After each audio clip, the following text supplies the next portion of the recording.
This is the Schroth Boss Podcast, a show that helps parents of kids with scoliosis find clarity in their path navigating the scoliosis journey. You are about to be spoiled. Dr. Katie Blanchard, Schroth Method physical therapist and coach, brings together physical therapists, spine surgeons, and parents to share and discuss tips and tricks for managing scoliosis. Scoliosis is not easy, but don't worry, we've got your back.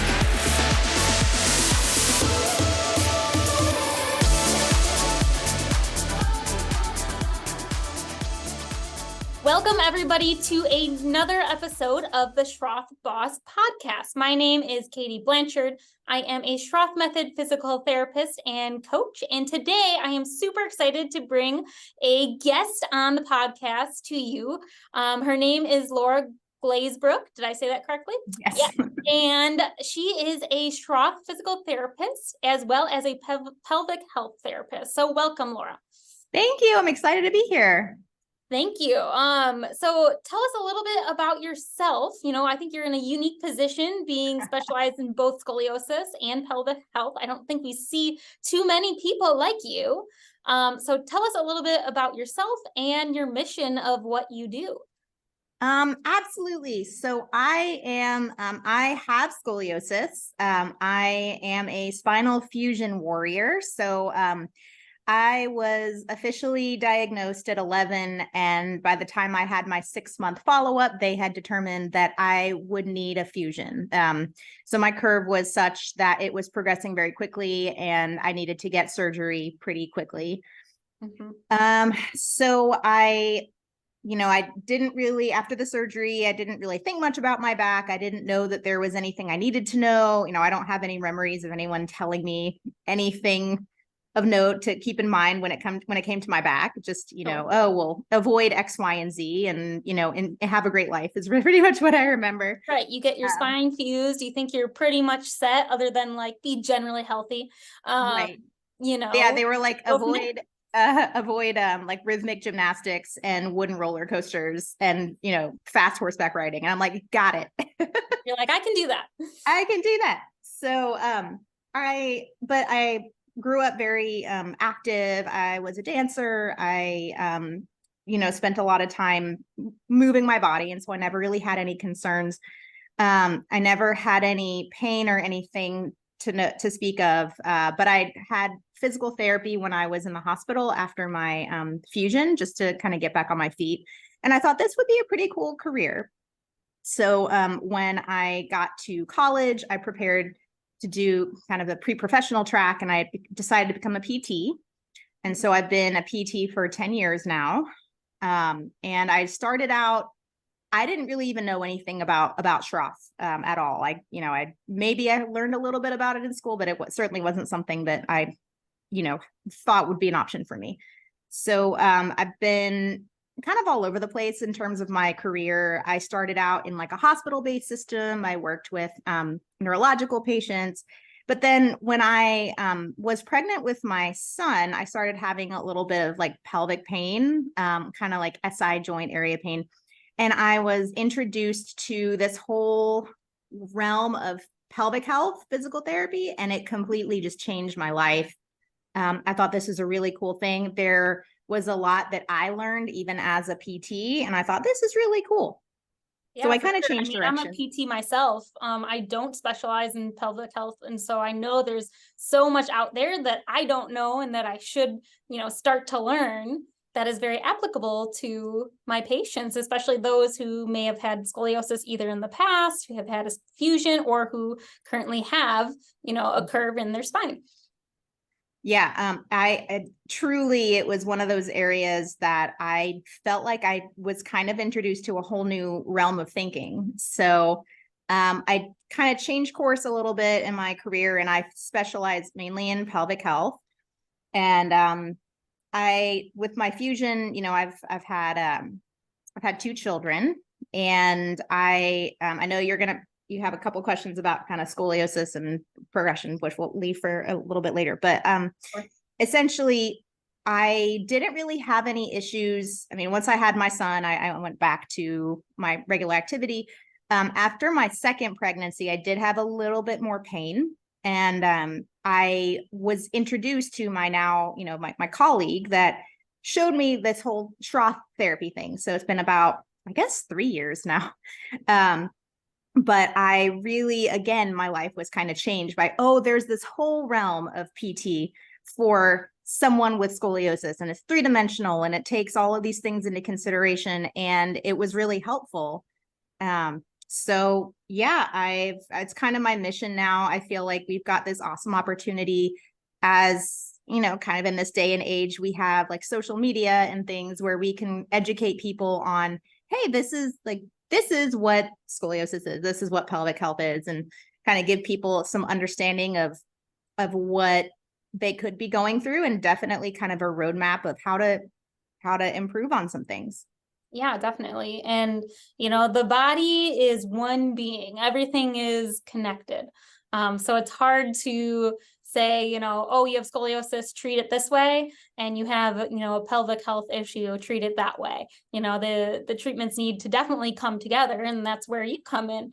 And so for the patients that you do see with pelvic health issues, do you tend to see progression of scoliosis either during pregnancy or after pregnancy? So that's a really great question. I think the research is actually really promising on this. The research says there's not a lot of significant increases in someone's curve with pregnancy.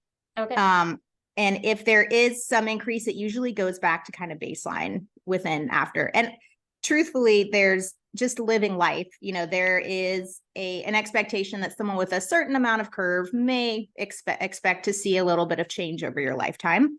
Mm-hmm. I like to think about, like, basically what pregnancy is it's like a magnifier of whatever movement strategies you're using, right? So if you're moving your way through life in a certain way, using a certain set of muscles, or, overcompensating in this way or that way, pregnancy is basically going to put a magnifying glass on that, which is why sometimes people with a scoliosis may have more pain. Not necessarily, but that it can be because we're using some, little wonky like ways to move ourselves around just because of the way that the way that we're formed. And so, but there is a certain amount of, even without scoliosis, people can have pain with pregnancy. But essentially, the research is saying there really isn't like a large chance of someone's curve getting worse because of a pregnancy. Okay. And that's very good to know, because, you can tell me if this is like a myth or fact, but I know something that I've heard thrown out there about scoliosis and pregnancy is because of the hormones that you have, and, things are getting looser. Does that mean that your, spine is also all of a sudden going to be looser and more flexible, and that's why my scoliosis is going to get worse?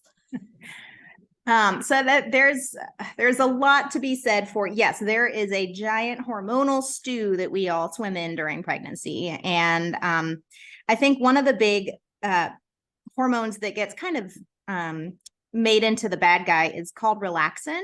Mm-hmm. But really, if you look at what we're finding out now with research, is it's really just the last couple of weeks of a pregnancy that's really apparent and really a thing.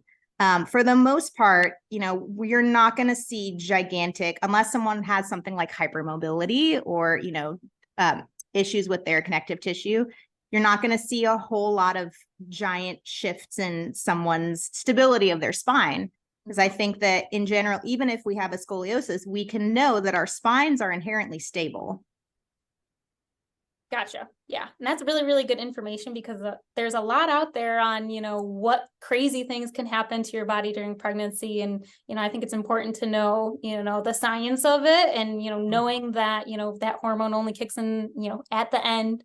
And it's not a really scary thing to be afraid of, all of a sudden this is going to hit me, and, my life is going to change for the worse for my spine. So that's really, really good. Yeah. So going back to your scoliosis journey, tell us a little bit about some of the lessons or things that you've learned personally through having scoliosis? Is there one thing that kind of sticks out to you that you were like, oh my gosh, like, I can't believe it. This dawned on me and it's been so helpful, or a certain experience, let's say? I think the big thing for me has been just kind of how I speak to myself, and how I speak to others, and how I view my body, and how, I view others' bodies. I think for me, I didn't really have a lot of pain growing up, and most of the time I don't have a lot of pain, but I have my whole life been kind of plagued with a low self-image, just you hear things as if you have a certain amount of asymmetry, which even though I had a fusion, I still have a very large curve. You just hear people say things about maybe how your body looks, or even if they don't mean it to be anything negative, just how you perceive that. Mm-hmm. So I feel like one of the big things that I've learned is how to be kinder to myself, and how to be more accepting of what I am, and enjoying what I am based on who I am, and not how I look, or how I compare to, a typical norm of somebody that doesn't have a scoliosis. Gotcha. That's one big thing. And I think another thing is I feel like knowing there's just a lot of people don't know a lot about their bodies in general. There's not a lot of great education out there. A lot of times, if you're just seeing like a medical doctor, or, it's just a lot of the information on, okay, this is this set of muscles, like these are your pelvic floor muscles. They do all of these jobs. Here are some things that can go wrong, is not the right word to use, but some things that you could experience, and there's help for that. And similar with scoliosis, like you may have a scoliosis, which may mean that you may have pain, or you may have issues with, your range of motion. And then here are some things that you can do about that. So I think one of my missions is to try to, like you, kind of spread some of that knowledge around, so that it's more accessible to people, because a lot of people are walking around and they may be having issues, but they don't really even know how to go about getting help. Yes, definitely, for sure. And I think you hit the nail on the head of, the more you learn about scoliosis and your specific curve in your body, the more comfortable you get, and the more you know how to manage scoliosis as a condition. One of my favorite things I like to do, like educating my patients, is, drawing out what their curve pattern looks like, and making sure they understand, the terminology that goes along with it, and how it applies exactly to their spine. So knowing more and being able to, kind of regurgitate and, draw out like what is actually going on in my own spine really helps in understanding why the way you feel, how you carry yourself, your posture, everything like that. So education and learning is definitely key. And, it's your like, how do I say this? It's your job to really seek that out. If you're somebody who has scoliosis, people aren't going to just give you the information. And that's why being proactive and trying to learn more is very important. Absolutely. I love that too. That's one of my favorite parts about what we do is I can draw on the board, hey, this is what your spine looks like, and this is how it happens. And I feel like every single time people are just like, wow, no one's been able to explain it this way. And I feel like it's just so powerful and kind of empowering to be able to give someone that, because it's kind of a gift of like understanding what's going on and why. Oh, yes, for sure. Yeah, so that's a really great thing that we can, share with our patients, and spread that knowledge so that they can understand themselves a little bit better. Yeah. And so are you a parent of a child with scoliosis as well? I am. You are my first parent on the podcast here. So I'm happy to have you. I'm happy to be here. Yeah. And so let me hear a little bit of your perspective of, having a child with scoliosis. Yeah. So my son, I sort of just knowing how quickly I needed a fusion, and now knowing, that I probably did have signs of scoliosis when I was much younger, but maybe they just didn't know what to look for. I was kind of on the lookout in my son. And I started seeing signs with him as young as kind of age 4. I would just look at him in the bath and, trying not to be an overbearing scoliosis mama, but I would just kind of take a look and see, there may be a little bit of something there.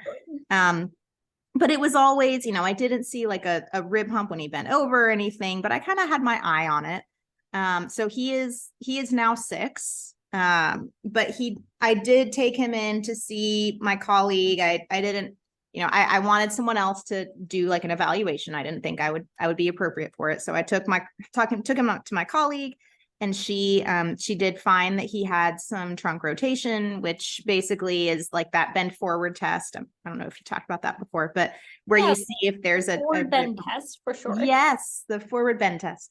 And so he's been followed by an orthopedist now for, I guess coming up on a year and a half, and he is in a night brace. So, and it is just very interesting for me. I have this unique perspective now of an adult who is living with scoliosis and dealing with some of my own impacts, with my spinal fusion and my scoliosis, and also a therapist that works with scoliosis and people, families that are dealing with it. But now also being in the trenches, having a child that has to wear a brace at night and dealing with I don't really want to, and trying to get him to do some, Schroth type exercise. And it's hard because he's 6, For sure. So a unique perspective for sure.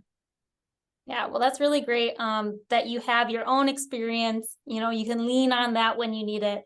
But also looking at your child who's so young, 6 years old, and just trying to be so proactive and, helping him so that, the scoliosis doesn't get any worse. But yeah, now exactly, what it feels like as a parent. You know, there's a lot that's back and forth with, bracing compliance, with trying to do exercises and, trying to make things fun for your kid, because, when they're young, it's not easy to like do these exercises every day, wear the brace and all of that. So do you have any advice for other parents who struggle with, fighting their kids on, these sorts of things every day? Absolutely. I'm sure that you maybe have shared some of this before already. But I think the number one thing is just trying to be on the same team as your kid. And sometimes that may mean that it's not a battle worth having that night. I try to keep in mind, it depends on where we are in the growth, but if it's a really young child like myself, we know that we potentially have a long road. So usually I say, we're trying to be really good with the brace, especially if it's a night brace. And, if you miss it a day or so of the exercise in the meantime, it's like we have to kind of keep the relationship of the child with the importance of doing exercise. We have to balance all of that. Mm-hmm. And certainly it's much more of a marathon when a child has a lot of growth, versus if we know we're working with like a teenager that maybe doesn't have quite as much growth left. I think my approach, at least for, my son's not there yet, but for kiddos in that range, I try to say, well, just keeping in mind that it's a short amount of time that we have to do this. It's not a forever thing. What can we do to help you be compliant with the brace? How can we help facilitate that, knowing that there is an end point, and we just have to, at the end of the day, when you get that final x-ray, whether we require surgery, whether or not, we want to say we've done everything in our power to control the situation. So I think it's just hanging in there and just being a team with the families and the kiddos and all the people that treat them, whether it's PTs or orthotists or surgeons, or, everyone being on the same team is really helpful. Yeah. I think that's definitely key and really, really good advice. Being on the same team, having a balance, saying sometimes it's okay if it's not the night to do things, as long as you have the balance, because, the relationship between you and your child is going to be most important overall and for the long haul. So that's really, really good advice on how to balance all of that when, sometimes it is really, really tough. So thank you for sharing. It is. It is. Coming from the trenches, it is tough a lot of the time. but yeah, and that's why, you as a parent and the parents listening to this podcast, like, you deserve a lot of credit for, what you go through every day and, what you have to push through to, do the best for your child, because it's not always easy, for sure. So Laura, tell us, I know you have some things coming up for your business. You're doing a webinar coming up. Can you tell us a little bit about that? So it's basically, I noticed, at least in the people that I see, whether it's teenagers or young adults with scoliosis and with spinal fusion, there's not a lot of information out there on how to best prep for a pregnancy and delivery and postpartum for people with scoliosis and spinal fusion. And I had a lot of people that find me on Instagram that have questions, and I decided, I have this very, like you said at the beginning, a very unique niche where I have experience from both the personal aspect, but also the pelvic health training and the scoliosis training. So basically, I'm creating a blueprint of what I wish I would have had about 10 years ago before, I started having my own kids. Sure, yeah.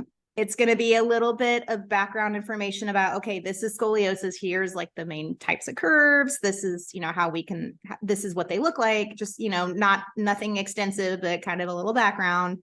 And then a background about, here are your pelvic floor muscles and here's what they do. And talking about what happens to the body during pregnancy, and then how to kind of best prep your body strength wise and all the things in order to have a very comfortable pregnancy and feel confident coming up to the delivery and all of that for your child. So awesome.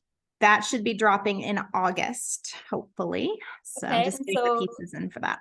If anybody is interested in attending that webinar, which sounds really, really awesome, by the way, how do they sign up, or how can they get in contact with you to learn more? So I have a website. It's drlauraglazebrook.com. It's a little bit under construction, but there's a link on there. You can just, if you want to be notified with information as it gets closer to the drop date, you can put your name and email in there, and then I'll be sure to notify you when all that information comes available.